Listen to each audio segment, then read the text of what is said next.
L'histoire de Lola commence dans le 19e arrondissement de Paris. C'est un après-midi comme tant d'autres pour cette jeune fille de 12 ans. Elle sort du collège, sans se douter que ce jour-là sera le dernier de sa courte vie. Lola est une enfant joyeuse et pleine de vie, aimée de sa famille et de ses amis. Cependant, quelque chose d'inhabituel se trame. Les caméras de vidéosurveillance captent une femme, Dabia B, qui accompagne Lola à l'entrée de son immeuble. Cette femme n'est pas une inconnue totale dans le quartier, mais son visage est encore mal identifié par ceux qui l'ont croisée. Le père de Lola, le gardien de l'immeuble, est inquiet de ne pas voir sa fille revenir après les heures habituelles.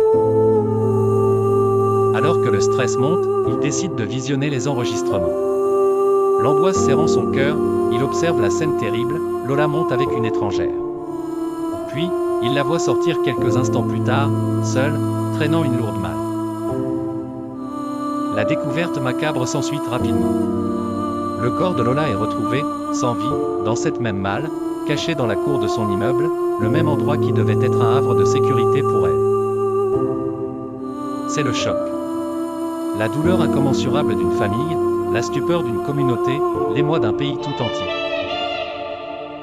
La police procède rapidement à l'arrestation de Dabia B, un suspect qui semble rouler dans la confusion même de ses motifs.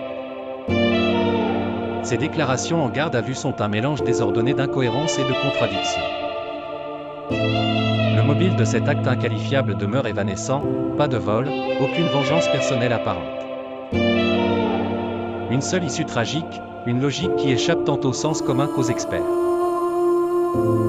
L'affaire déchaîne une tempête médiatique, posant la question de la situation irrégulière de la suspecte sur le territoire français, et réveillant des débats sur l'immigration et les obligations de quitter le territoire.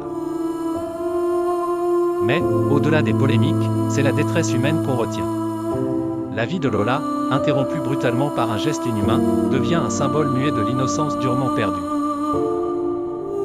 Des marches blanches, des hommages, des solidarités exprimées à travers tout le pays marquent le passage de cette tragédie dans les mémoires collectives. Mais pour la famille de Lola, une seule vérité demeure, l'absence cruelle de leur enfant bien-aimé. Le père n'ayant pu absorber cette atrocité disparaîtra 16 mois après sa fille. Le procès s'ouvre aujourd'hui le 17 octobre 2025.